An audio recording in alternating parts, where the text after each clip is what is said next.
In this exercise, we're going to discuss positional representations.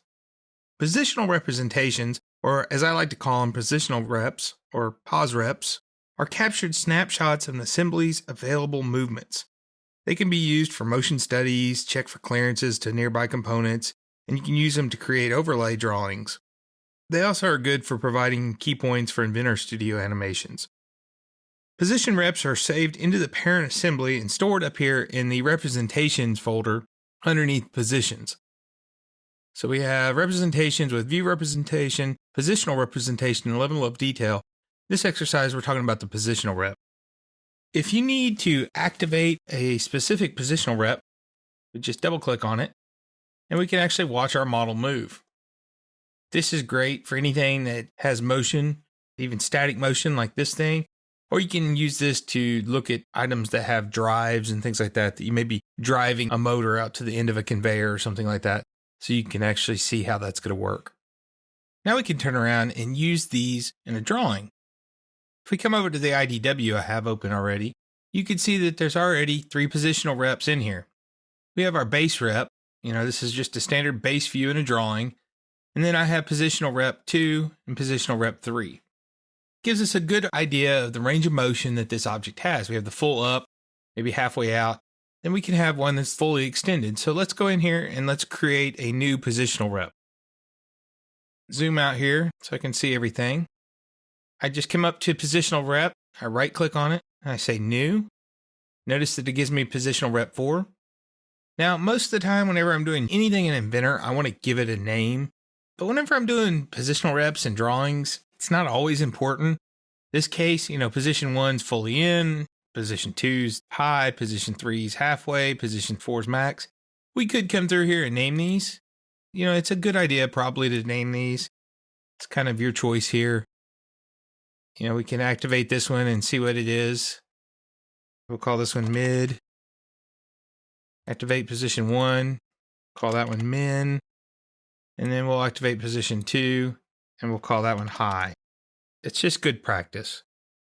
The way that we create these after we've created our max here, you'll notice that it goes back to the home position or the master position that's automatically created position. So we basically come in here and we find our angles or our constraints and we override them. We don't use the regular override, we use the modify override here. And I'm going to go down to say 2 degrees. And if I went too far, I can undo that. Maybe I'll go -2. The reason I did that is because, I'm going to assume this thing can't be perfectly flat because of joints or whatever. In real world, the way this is designed, it could be, but just for sake of argument, you can see I can leave it a little bit of angle on there. This one, I'll make it -2 as well. And what happens there is it gives us kind of an ever so slightly arched angle to it. So now I can go up here on top, make sure everything looks good. I can go in here and add another constraint to my master. And what I'm going to do here is because my stuff got turned as I was extending it out there, I'm going to come in here and I'm going to find my origin plane here for this first part. And then I'm going to find the origin plane for that second part. I'm going to make them line up. The reason I did that, if I come back up here to my max, is if we're looking at it from the side, if it was ever so slightly turned towards me, we wouldn't get the full extension. That's going to be important when I come over here and hit save. Yes, I want to save it. It's telling me you have to go back to the master, which is fine. It just goes back to the master for me there. Come over here to my drawing, and you notice that everything kind of was cocked a little bit before, so it straightened it back up.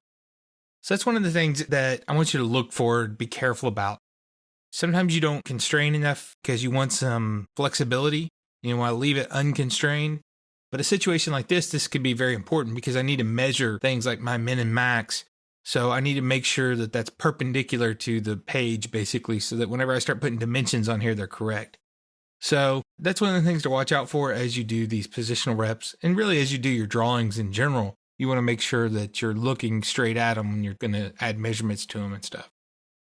I can tell right away that this sheet's not big enough, so I will come up here to the sheet. I will right click, say edit sheet.